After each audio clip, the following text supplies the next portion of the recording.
primeira igreja presbiteriana em Petrolina, acolhendo vidas, adorando a Deus e anunciando às nações.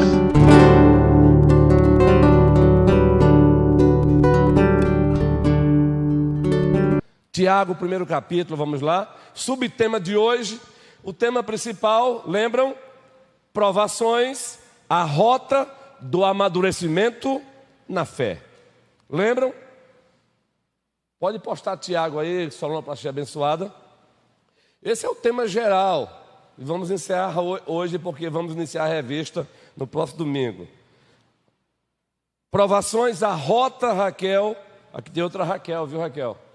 A esposa do reverendo Renato. Preciosidade também, viu? Uma outra preciosidade. Mulher de Deus. Uma mãezona exemplar. Provações, a rota da maturidade na fé. E o subtema de hoje, como encarar as provações. Uma coisa é saber que as provações fazem parte da rota do amadurecimento na fé. A outra coisa é como encarar então. Usando aqui um pleonasmo, como encarar de frente. Permitam-nos, para ficar bem claro. Como encarar? Encarar é de frente a encarar, não precisa da segunda palavrazinha, mas às vezes isso é bom para dar aquela ênfase, né? Como encarar então a provação? Ela chegou, como eu devo reagir? Quais devem ser as minhas ações? Tiago, primeiro capítulo, vamos lá? Tiago, primeiro capítulo, novamente, como encarar? Já vimos aqui que as provações são compatíveis com a fé, lembram? Número 1. Já vimos aqui que as provações são inevitáveis, número 2. Vimos aqui que as provações são variadas, número 3. O que mais? Passageiras, temporais. O que mais? Pedagógicas. Elas são pedagógicas. Elas têm finalidades estabelecidas por Deus. E nós encerramos há 8 dias aqui falando sobre a pedagogia das provações. Qual é o alvo? Gera em nós paciência, mas muito mais do que isso. Nos conduz a sermos mais e mais parecidos com Cristo Jesus. E aí citamos Romanos 8. Ah, tudo bem, beleza, mas como encará-las? Ela chegou. O próprio texto vai falar como. Versículo 2, por favor, sonoplastia abençoada. Deus seja louvado por vocês existirem. Meus irmãos, e aí já temos a primeira resposta. Como encará-las? Como enfrentá-las? Como passar por elas? Primeira resposta, meus irmãos, tende por motivo de toda... Eita, meu amigo, isso é complexo. Deus está dizendo, encare-as com toda alegria.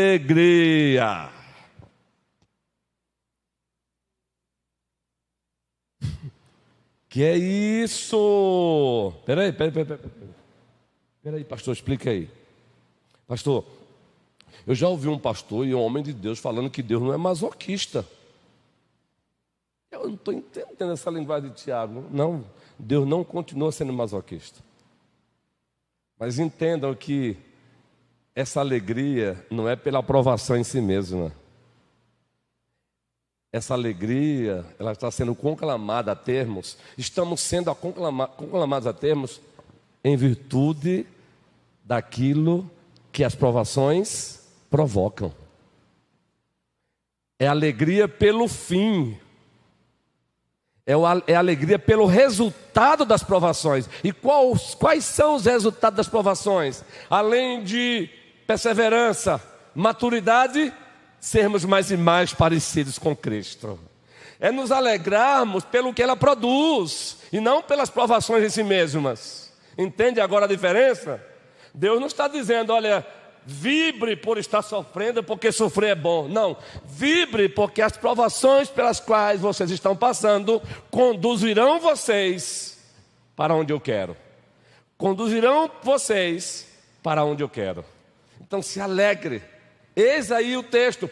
Tende por motivo de toda alegria o passados por várias provações. Adiante aí rapidamente para o versículo 12, por favor, desse texto, depois a gente volta. Observe, todos juntos, toda a igreja. Bem-aventurado o homem, genericamente falando, homem, antropos, que suporta com perseverança porque depois de ter sido aprovado, receberá a coroa, a qual o Senhor prometeu. Eis aí a alegria. A aprovação nos coloca numa condição de recebedores de uma coroa, a coroa da vida. É o que a aprovação produz, a alegria é por isso. E por isso que é possível o crente se alegrar sob provações. Porque ele diz, peraí, estou sendo provado, está doendo.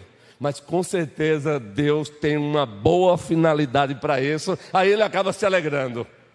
Aí ele se alegra. Aí ele se alegra.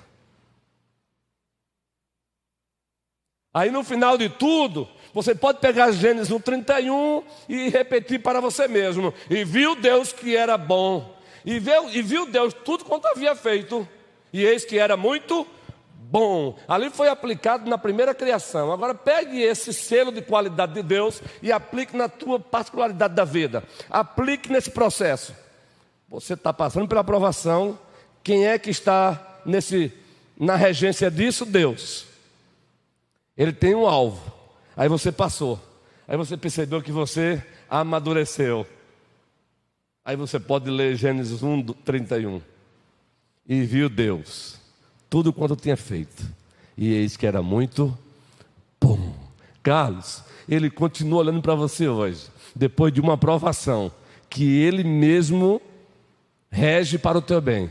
Aí produz amadurecimento em você. O próprio Deus diz: muito bom. Queridos, é essa alegria. É a alegria por alcançar esse selo de qualidade de Deus. Ele olhar para você e ele dizer: muito bom. É assim que devemos encarar a aprovação. Não é a aprovação pela aprovação, mas o que ela produz segundo a vontade de Deus. E poder ouvir dele: muito bom. Nós estamos muitas vezes preocupados com o selo de qualidade do mundo.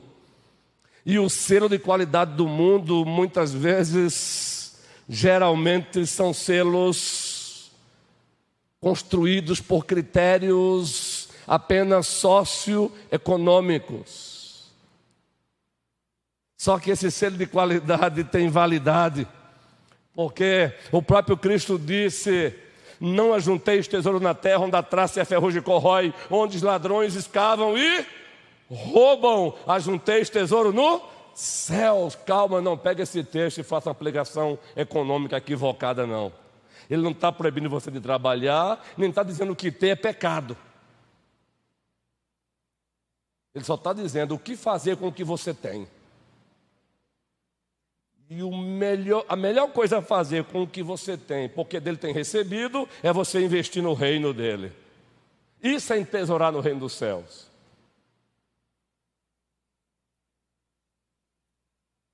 Já, guerreiro, microfone para o presbítero do Aldo. Entendem? Bem-aventurado o homem que suporta com perseverança a aprovação, porque depois de ter sido aprovado, receberá a coroa da vida, a qual o Senhor prometeu aos que o amam. Encarar a aprovação com alegria, em virtude daquilo que ela provoca e deve provocar. Em virtude da finalidade das provações. Eu falei há pouco aqui que estamos muito preocupados com o selo de qualidade do mundo. Estamos muito preocupados exacerbadamente com um selo de qualidade do outro, às vezes totalmente equivocado. Isso, cara, é isso aí. Senão você vai ficar para trás. Isso, menina, não seja antiquada não, viu? Não, você é jovem, seja uma mulher empoderada, segundo o padrão do mundo. Não, você é jovem, não, que é isso? Não, você nunca fez sexo? Que é isso, meu jovem, você está no século 21. Não, um jovem empoderado é um jovem para frente e tal, não. O selo de qualidade que o mundo coloca não tem o selo de qualidade de Deus. Prefira o selo de qualidade de Deus. E viu Deus que era muito bom. E viu Deus tudo quanto havia feito. E eis que era muito bom. Às vezes, vou aplicar aqui, segura aí, guerreiro, segura aí. Vem coisa boa aí. Vou aplicar aqui no pastorado, a relação do pastor com a igreja. Eita, como nós pastores, muitas vezes vivemos numa berlinda, meu irmão. Entre muitas vezes agradar a Deus, desagradar às vezes determinado momento do povo, ou agradar determinado interesse do povo e desagradar a Deus. E isso envolve o selo de qualidade. E às vezes, determinado momento, nós pastores somos tentados a agradar a certos interesses da igreja, mas que desagradam a Deus, porque não queremos perder o selo de qualidade da igreja. Pastor legal, daqui a 5 anos vamos elegê-lo. O que tem de pastor trilhando esse processo em virtude disso não é brincadeira. Estou dando um exemplo aqui do pastorado, aplique em outras coisas. E o pior é que a nossa classe acaba entrando nesse processo do medo e acaba agradando mesmo, né, mesmo? Fazendo de conta que não está vendo, porque se ele agir de acordo com o que está vendo, de acordo com, e pautado no padrão de Deus, ele vai ter que confrontar. É um desafio, guerreiro. Agora preste bem atenção. E aqui com muito cuidado, porque muitas vezes as nossas arrogâncias, elas vêm com roupagens de firmeza. Não é porque eu sou firme, precisam tomar cuidado. Às vezes a firmeza não é firmeza, está sendo arrogância. Então, mas observe o que eu vou dizer aqui agora.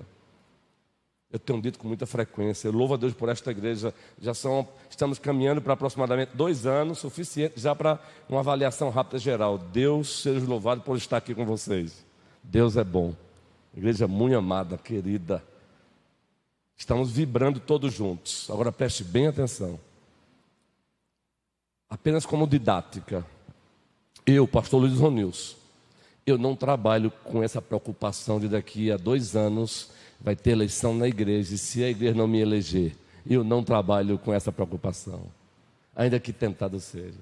Isso não faz parte da minha grade pastoral. Eu trabalho para agradar aquele que aqui me colocou. Eu trabalho para fazer o que aquele que me colocou, que manda. Se daqui a 2 anos a igreja me elegeu ou não, aí é ela e o dono dela. Porque para um verdadeiro pastor nunca vai faltar um rebanho. Seja este ou qualquer outro. Estou compartilhando com isso com vocês apenas para dizer o seguinte. É você também. Na tua empresa. Trabalhar com honestidade, eu sei que não é fácil, como professor, como professora, como médico, como advogado e etc. Em tudo na vida. Estamos muitas vezes mais preocupados com o selo de qualidade do mundo do que com o selo de qualidade de Deus. O Carlos Gonçalves, tem Carlos Alencar, tem Carlos, agora aqui à vontade, não é? Tem uma palavrazinha, presbítero Moisés, que eu desejo ouvir naquele dia. Você também deseja. Todos desejamos. Está lá no Evangelho. Quando Cristo vai olhar para os seus e vai dizer: servo bom e fiel. Foste fiel no pouco. Sobre o muito te colocarei. E para encerrar a minha fala, eu louvo a Deus pelo nosso conselho. Homens de Deus, viu? Já posso dizer isso também. Mas não trabalho com essa pauta de eu tenho que fazer para que Clécio goste de mim, para que César goste de mim, para que Humberto goste de mim, para que Moisés goste de mim, e assim daqui a 2 anos eles me queiram. Não, não, não. Eu não trabalho com essa pauta, porque não foi César que me colocou aqui, não foi Clécio que me colocou aqui, não foi Moisés que me colocou aqui, não foi Humberto que me colocou aqui. Eles foram apenas instrumentos nas mãos daquele que me colocou aqui, o Senhor dos Exércitos. Agora aplique isso na tua vida sem cair para o caminho da arrogância, porque é muito perigoso, é uma linha tênue. Firmeza e arrogância é uma linha muito tênue. Você às vezes pode achar que está sendo firme, está sendo arrogante. E a Bíblia diz que Deus resiste aos, mas dá graça aos. Veja bem. É contigo, homem. Ok. Veja bem mesmo, viu? Veja bem esses 3 pontos. Não é à toa que a Bíblia diz que o Evangelho de Cristo é o poder de Deus para aqueles que creem e que são chamados segundo o seu propósito, tá certo? Para os que não creem é loucura. Então, observem 3 loucuras que a gente vê, especialmente não acreditam, que não confiam na palavra do Senhor. Veja só. É só perguntarmos a uma mulher, a uma mãe, meia hora após ela ter dado à luz a um filho, se ela vai contar ou se ela vai dizer da mesma forma como que meia hora antes do neném nascer. Então, só daí a gente já vê a alegria de ter vindo ao mundo um homem. Primeiro ponto. O segundo, há um texto na Bíblia que eu não recordo bem, mas sei justamente do que se trata. Alguns dos discípulos, quando foram chicoteados por causa da perseguição, então eles, ao saírem, o seu aspecto era de riso e de alegria por ter sofrido por causa do Evangelho e por amor de Cristo. Isso para o mundo é loucura, para aqueles que se perdem. E por fim, alguns historiadores relatam e faz base, ou melhor, tem base em relação a isso, que um dos motivos da loucura de Nero foi quando, após as séries terem devorado os cristãos, entendeu? Então ele desce e olha, e em alguns restos que sobravam do corpo daqueles que, irmãos, foram dilacerados, havia aspecto de riso. Da mesma forma, os postos de luz que ele queimava os cristãos, o seu rosto havia aspecto de alegria, de riso. Então, isso para os que se perdem é loucura. Mas para nós que somos salvos, é o poder de Deus que age quando, na hora que quer e como Ele quer. Por isso que nós acabamos de cantar no início. O choro pode durar uma noite das provações, seja ela como for, a sua intensidade. Mas a alegria vem pela manhã. Louvado seja o Senhor. Aleluia, é isso aí, guerreiro, Deus seja louvado. É isso aí, obrigado por esse adendo bendito, por esse complemento bendito, por esse enxerto bendito. Deus seja louvado. Deus seja louvado. Então, alegria, guerreiro, presbítero Moisés, homem de Deus, viu? Homem de Deus, bom senso, sensível. Tinha um trabalho da UPA ontem, na segunda, ele chegou para mim, reverendo, o que é que tu achas? Eu acho que eu vou, o Glênio fica aqui para dar um apoio lá. Em um outro evento eu fico e o Glênio vai. Eu falei, top, concordo contigo. Deus seja louvado, guerreiro. São homens de Deus. Com alegria, guerreiro. No presbiterato também, passamos por provações. No presbiterato também passamos por intempéries. No presbiterato dos senhores. Encare esses momentos com alegria. Não é, Alisson? Alegria. Segundo, como devo encarar a provação? Ela chega, hein, Gal? Flávia Guerreira, ela chega. Ela chega. O texto prossegue. Nós temos pistas aí, e os comentaristas nos ajudam, não é? Muitos comentaristas. Charles Swindoll, William Buckley, Hernandes, tem um comentário de Tiago de Augusto também. Não são poucos, são muitos, graças a Deus. Wisber ou Wisber, e por aí vai. Voltemos para o versículo 3, guerreiros. Sabendo que a aprovação da vossa fé, uma vez confirmada, produz perseverança, e prossigamos com o texto. Vejam lá. Ora, a perseverança deve ter ação completa, para que sejais perfeitos e íntegros, em nada deficiente. Encerramos aí há 8 dias. Agora observem a transição que Tiago faz de como encarar a aprovação. Encare com alegria, para se porém, o porém é o quê? O porém é o quê? Uma conjunção. Então ela está dizendo o seguinte, essa conjunção está dizendo o seguinte: o que ela acabou de dizer tem a ver também com o que ele vai dizer agora.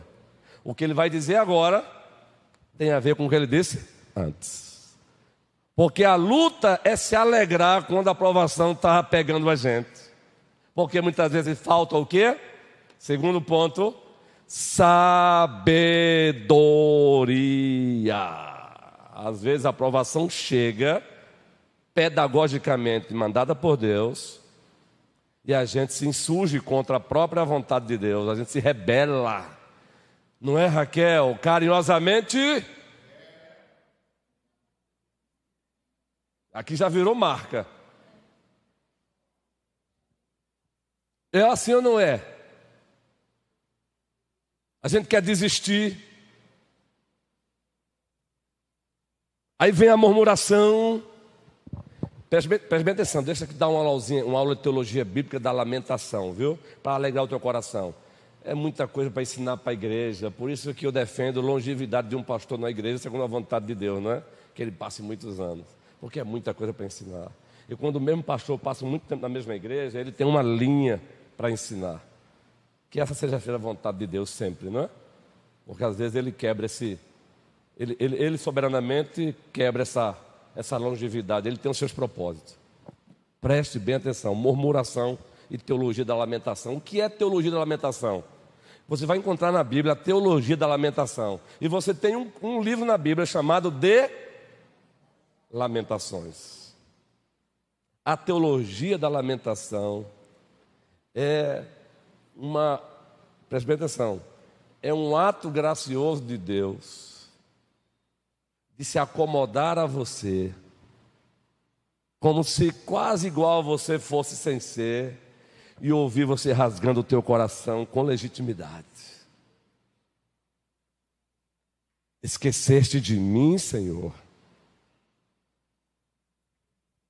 Está doendo. Queridos, quem é terapeuta aqui, fisioterapeuta, terapeuta, nós temos várias terapeutas aqui, não é? Ocupacional, fisioterapeuta, não é isso, Mônica? Fisioterapeuta, Mônica, olha, Denise, Mônica, uma dádiva. Quem mais aqui é terapeuta? Tem psicóloga, Mônica, uma bênção aí, viu? Também, Denise também, Mônica, terapeuta ocupacional.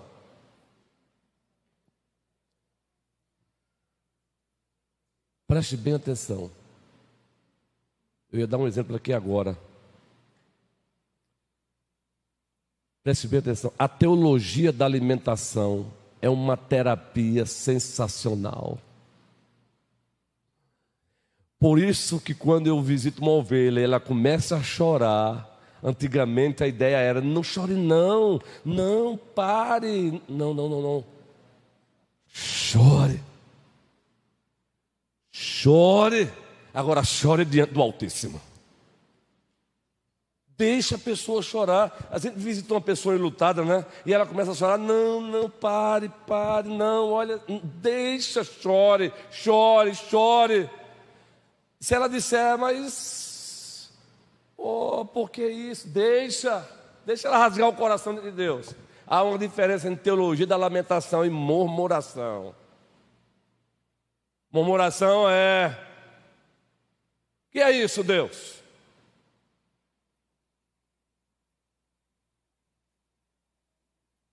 A murmuração já é você questionar o ato soberano da providência de Deus. Mas você rasgar o coração, Senhor, está doendo. Leia os Salmos, queridos. Quando Davi diz assim: ó Senhor, são muitos os meus inimigos, eles se multiplicam. Está carregado. Paulo.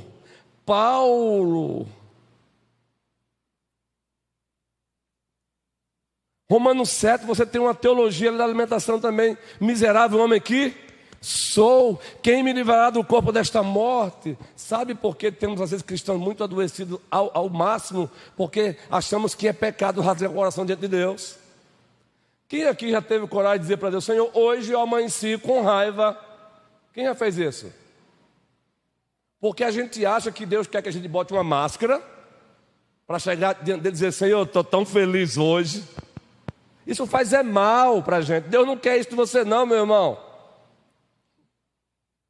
Ele quer que você rasgue, chegue diante dele: Senhor, hoje eu estou mal. Agora, a causa desses maus possa ser que não te agrade, me ajuda a perceber, e possa ser que te agrade. Eu estou mal. Senhor, a vontade de hoje que eu tenho é entrar no carro, abastecer ali, passar no posto, abastecer, sem rumo, sem norte. Quem aqui já teve esse momento assim? Não tenha vergonha disso não, gente. Nós estamos seres humanos. Agora, isso não vai durar o tempo todo, porque o Senhor cuida de nós. Quando você não dá tempo não, quando você abre a porta do carro que você pisa, Ele dá aquele abraço gostoso e diz: calma, louvado seja o Senhor. Ele é o nosso Deus, Ele cuida de nós, Sueli. Quando eu abro a porta do carro, vendo Renato, eu digo: sabe de uma coisa, é agora, chega. Aí você pergunta: mas como é esse abraço?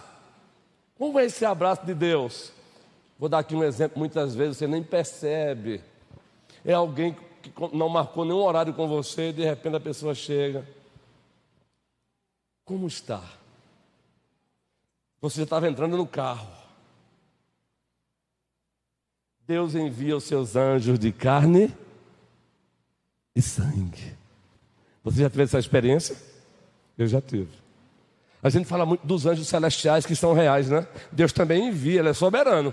Mas Ele envia com muita frequência, ordinariamente, homens de carne e sangue. Eu já falei aqui, vou repetir. Havíamos deixado uma igreja com 160 membros em crescimento, em Cabo de Santo Agostinho, a igreja crescendo. Esse trabalho aqui, que é chamado de Ministério Zaqueu, minha cidade para Cristo, por conta da PECOM, lá nós tínhamos, não com esse nome, era a igreja na rua, a gente tinha alto-falante, megafone, e era uma coisa mesmo, o cabo estava sendo invadido mesmo, a igreja crescendo. Mas aí a vontade missionária falou muito forte, somou-se com empolgação. Aí recebemos um pedido para socorrer um presbitério em Rondônia, um povo querido, um povo muito amado, e fomos. Só que nessa ida, você sai de Recife, Grande Recife, litoral, praia, e você vai para uma cidade também que tem as suas riquezas maravilhosas, Porto Velho, mas não é Recife. Abrimos mão de alguns benefícios que tínhamos na Grande Recife. A empolgação foi tão grande, meu irmãozinho, que abrimos mão de alguns benefícios eclesiológicos que temos. Aí chegamos em Porto Velho. Reverendo Renato, Deus é Deus, guerreiro. Deus é Deus, guerreiro. Tu sabes disso. Eu falo isso com empolgado, com emoção. Porque o Alisson, esses mesmos benefícios que nós não colocamos na mesa como condição, abrimos mão deles. Não fizemos, ao chegarmos em Rondônia, não fizemos um pedido a ninguém. Fomos lá para fazer a obra e fizemos. Deus levantou um desses anjos de carne e osso. Mandou um recadinho via outro pastor de lá, com medo, achando que a gente iria rejeitar Raquel, Denise. E essa pessoa foi usada por Deus para dar muito mais do que o benefício que abrimos mão lá. Deus seja louvado. Ele cuida dos seus. Nós precisamos de sabedoria. Texto novamente ali. Se alguém levantar a mão, por favor, viu? Não quero cometer injustiça, não.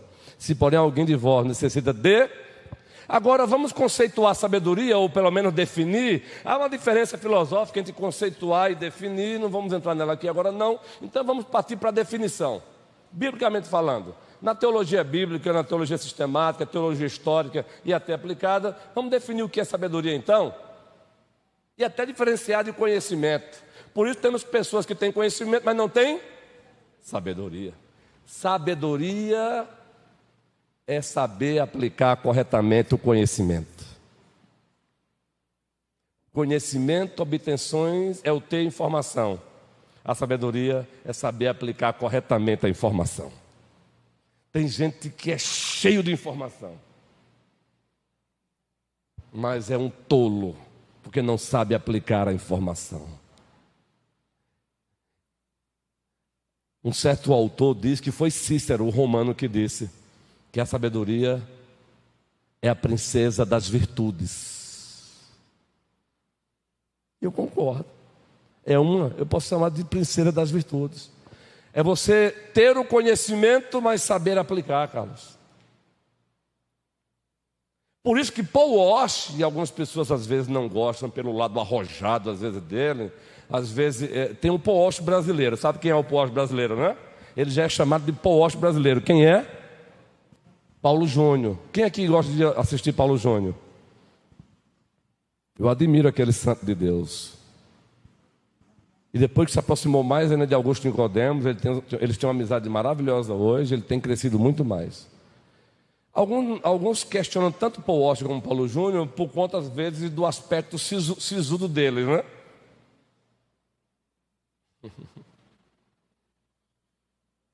Mas o Paul Walsh e também o Paulo Júnior, muito especialmente o Paul Walsh, tem algumas mensagens dele que ele deixa até os pastores assim, ó. O cara é arrojado, meu irmão. Beleza, o cara é arrojado. Como assim? Ele diz o seguinte, mais ou menos assim: eu não quero saber se você conhece a Bíblia de Gênesis e Apocalipse. Eu quero saber o que você tem feito com a Bíblia de Gênesis e Apocalipse no teu casamento. Qual o resultado do teu conhecimento da Bíblia de Gênesis e Apocalipse, você como marido? A tua esposa está usufruindo disso? Eu não quero saber se você conhece Berkoff, Baver, que se você assiste todas as mensagens de Augusto Nicodemos, tem crente que acha que o simples fato de assistir todas as mensagens de Augusto Nicodemos torna ele mais piedoso. Não, às vezes pode tornar até arrogante. Até arrogante. Eu não quero saber se você já participou 40 vezes nessa conferência. Eu quero saber se essas 40 vezes que você participou deixou você melhor. Transformou você numa pessoa melhor, num canto melhor, num marido melhor, numa esposa melhor, num pastor melhor, num filho melhor. Porque senão vamos ficando cínicos. Vamos ficando cínicos. Quem levantou a mão?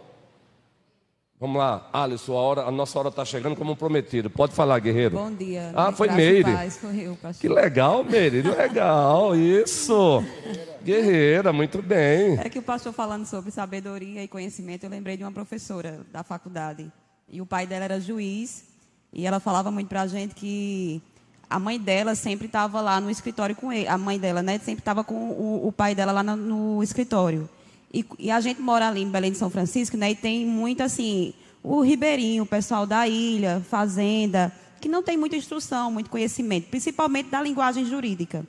E aí, então, quando eles entravam na sala, que o pai dela, né, como advogado, na verdade, falava lá a linguagem, eles não entendiam a linguagem jurídica, mas ele não tinha a sensibilidade de falar. Explicar. De explicar. E aí ela sempre ficava acompanhando. E quando eles saíam da sala, e ela acompanhava, chamava-os assim no canto e explicava com a linguagem que eles entendiam. Olha, o que vocês precisam fazer, o que ele falou é isso, vocês precisam agir dessa forma. Então falava numa linguagem que eles entendiam. Aí eles sempre diziam, a advogada devia ser a senhora e não ele. Deus, isso. Porque para eles, quem tinha o conhecimento, quem tinha a sabedoria, quem falava da forma como eles entendiam era ela, e não o próprio advogado. O próprio advogado. Pai. Então ela disse que a mãe dela fazia muito isso. Que exemplo lindo, não? Quer ver um exemplo lindo, Meire? Quem gosta de citar muito ele é o Carlos. Qual era o nível na linguagem de hoje? A linguagem é anacrônica, mas imagine aqui, Moisés era o que na academia? Qual título ele tinha na linguagem de hoje? Por favor, a linguagem anacrônica.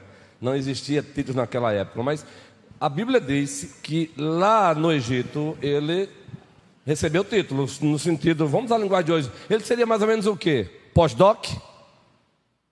Pode acreditar, meu irmão.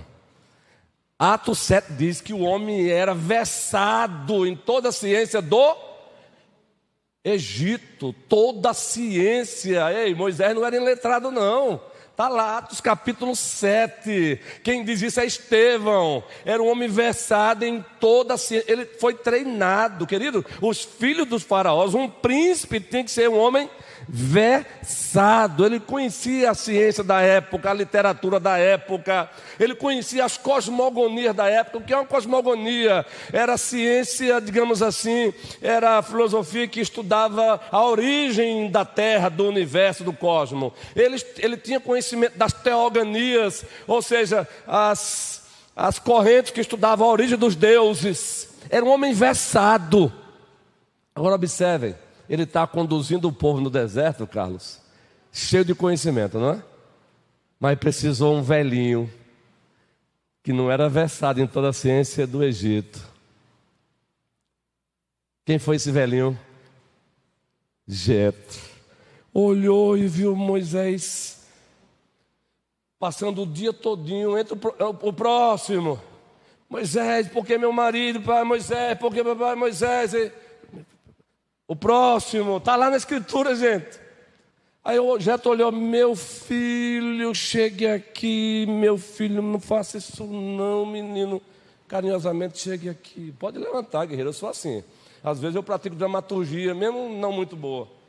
Faça isso não, puxa a cadeira aí, meu irmão, vai. Faça isso não, Moisés. O que foi, meu sogrão? Meu sogrão abençoado, eu lembrei de Joelson. Meu filho, olha o teu semblante, você está se acabando. Olha o povo, faça o seguinte: escolha tantos e tantos homens e coloque-os na liderança de tantas e tantas pessoas. Exijam deles isso, isso e isso. Você vai ver que vai dar certo. Obrigado, Moisés. Ele fez isso? Foi um santo remédio. Entendeu agora uma relação bem prática de conhecimento e sabedoria? Moisés versado em todas as ciências. Aí chega Jetro com sabedoria, ensinando a Moisés a dizer: meu filho, aplique o teu conhecimento corretamente. Já foi? Aplique o teu conhecimento corretamente. Que maravilha, me aperrei aqui agora, mas não tem problema não. Eu vou iniciar a próxima revista, mas antes de começar no próximo domingo, a gente encerra essa parte aí. Elaine, depois, quem levantou primeiro eu não sei mais, me ajudem. Foi Elaine. Olha, significa que está uma benção, então vamos lá. Oi. Nós estivemos estudando um livro que fala sobre os atributos de Deus. E a autora Jen Wilken, ela traz um exemplo bem simples que demonstra muito a diferença, né, entre a sabedoria e o conhecimento. Conhecimento, ela dá o exemplo do fruto, né? O tomate. Ela diz assim: conhecimento é eu saber que o tomate é um fruto. Sabedoria é eu saber que o tomate, se eu colocar numa salada de frutas junto da banana, do mamão, do melão, não vai ficar gostoso, não vai ficar bom. E esse versículo aí, né? Se porém algum de vós necessita de sabedoria, peça a Deus que a todos dá liberalmente. Então, na verdade, a sabedoria já foi dada. Está aqui. Aqui está toda a sabedoria. Então, na verdade, o conhecimento, a gente às vezes diz assim: não adianta conhecer e não ser sábio. Mas também para você ser sábio, você precisa conhecer. E a sabedoria está aqui. Eles não são excludentes, inimigos, justamente. Isso, mas eles se completam. Isso. Né? Então tem que ter o conhecimento. E Deus já deu, está tudo aqui. Justamente. É tudo aqui. Conhecimento, aí o poder do Espírito Santo para que esse conhecimento aplique em sabedoria. Excelente, Elaine. Dá tempo. Bênção. Essa do tomate eu amei. A primeira vez que você me contou, amei, Elaine, a ideia do tomate. Ronielso, diácono precioso. Complementando a dramaturgia, né, de Moisés, ele tinha conhecimento, em alguns dados momentos pode ter usado com sabedoria. Naquele momento, ele teve humildade em escutar talvez uma pessoa com menos conhecimento que ele. Eita, ele agora Então, pegou. Joel, nós temos que o Nelson ter- agora pegou a espada bem amoladazinha e passou a foice em todos nós para o nosso bem. Então nós temos que ter, independente do nosso conhecimento, humildade, né, de escutar e aprender, né, e pedir a Deus sabedoria. Moisés poderia. Jeto, me desculpa, mas eu estudei, eu morei no palácio do faraó. Ô Moisés, Jeto, me desculpa, mas eu sou versado em todas as ciências do Egito. Parabéns, guerreiro, humildade. Agora preste bem, lá para frente você vai encontrar isso aí. Elaine até já adiantou uma parte, mas não vou passar daqui hoje não. Eu prometi para não exaustar, tá bom? Quem pediu ainda aqui? Michele. Eu estou errando não, não é Michele, é Michele. Micheline, mas eu atendo também com Michele. Michele, vamos, fale, querida. O senhor falou há pouco sobre a teoria da lamentação. Na quinta-feira, eu, meu esposo e os professores da FACAP, acho que nós tivemos a pior notícia dos últimos tempos das nossas vidas. Um projeto de lei enviado pelo Executivo, eu não vou adentrar no mérito, foi aprovado e nós só soubemos na noite anterior, não deu nem tempo de mobilização. Foi tudo feito para que de fato fosse aprovado. E segundo o colega, é uma lei monstro. No meu caso, que ministro aula daqueles assuntos, assistir toda aquela aprovação sem nenhuma discussão foi terrivelmente devastador. E quando falou aí da questão do choro, enquanto todos estavam ali e resignados, às vezes bradando, as minhas lágrimas caíam. E eu não me sinto nem um pouco enfraquecida diante dos olhos alheios por eu estar chorando em público, porque o Senhor nos deu as lágrimas. E quando as pessoas chegavam perto de mim e diziam, Pró, se acalme, os meus alunos, ou então alguns colegas, eu dizia, eu preciso deste momento hoje, amanhã eu estarei melhor. Porque é necessário que o nosso corpo reaja às provações. E efetivamente foi uma provação e ainda está sendo absurda, mas como eu disse, não adentrarei neste mérito. Foi tirado de nós alguns direitos, foi excluído a gestão participativa, e hoje nós estamos diante de uma situação em que a gente pondera se podemos ou não abrir a boca dentro da própria instituição que estamos dando aula na condição de professores de uma academia. Bom, o fato é que, voltando para a teoria da lamentação, naquele dia, eu disse a Carlos, por favor, me leve para casa. Eu preciso me deitar, porque eu estou doente de tristeza neste momento. E no caminho para casa, eu liguei para uma colega, ela não é evangélica, mas ela é católica, cristã, e eu não faço essa diferenciação, estou sendo muito sincera, porque eu vejo pessoas, mulheres e homens de Deus, e eu liguei para ela e ela me deu uma palavra tão confortável, ela fez assim, vai descansar, viva esse nosso luto momentâneo, porque é necessário. E no outro dia, quando chegamos em casa, ele disse assim, tudo dai graças, que ele sempre fala isso. Falei, eu só preciso desse momento. E eu chorei, tanto em público quanto em casa, e no outro dia eu já estava de pé, e já estávamos, claro, alinhando os novos projetos, porque não podemos ficar na murmuração. Excelente, Micheline, excelente. Gente, já encerrando por hoje, pratique a teologia da lamentação. Deus nos deu esse recurso. Aí, cante, ore, leia a Bíblia, fale, está doendo, mas Senhor, sabe, pleitear com Deus, gente. O pessoal pensa que é uma ofensa, pleitear com Deus, mas Senhor, Tu és soberano, Tu és majestoso, mas Senhor, não é pecado não, gente. Repito, é só tomar cuidado, que existe uma linha aí que separa entre teologia da lamentação e murmuração. Isso é terapêutico. Eu duvido, depois que você chorou, depois que você rasgou o coração, houve o quê? Sem contar que existe uma relação cristã mística entre nós e Deus. Existe uma ação invisível do Espírito Santo no nosso coração. Existe sim. A gente ficou com tanto medo de se parecer com algumas igrejas que abordam a pessoa do Espírito Santo com banalização. A gente ficou com tanto medo de se parecer com essas igrejas que a gente foi se esquecendo que o Espírito Santo é uma pessoa, é a terceira pessoa da Santíssima Trindade, que Ele reside em nós, que Ele preside sobre nós e que Ele está conosco nesses momentos, provocando a própria teologia a prática da lamentação diante de Deus, levando-nos a abrir a boca. E diz o texto lá de Romanos que Ele intercede por nós com gemidos. Gente, fiquemos de pé. O Espírito Santo intercede por nós com gemidos inexprimíveis. Nosso Pai Celestial, muito obrigado por esta EBD. Muito obrigado pelos nossos valorosos, preciosos professores e professoras. Muito obrigado pela nossa superintendência, nossa preciosa superintendência. Secretaria também. Muito obrigado pelos nossos alunos, pelas ovelhas desta igreja, por aqueles que têm nos visitado, pela participação de todos aqui nesta manhã, participações pertinentes, necessárias, enriquecedoras. Como é bom vermos o Teu Espírito Santo ministrando a nós e usando a todos nós. Louvado seja o Teu nome. Abençoa o nosso almoço, prepara-nos para o próximo encontro pactual às 18 horas, que seja tudo para a glória do Teu nome. Mas ainda em tempo, Senhor, queremos Te pedir, cada ovelha aqui, cada ser humano aqui nesta noite, ainda que não tenha coragem de externalizar, e muitas vezes por razões legítimas, por bom senso, cuidado, mas é que acolá cada um se encontra naquele estado lá de Gênesis 1:2, vidas sem forma e vazias.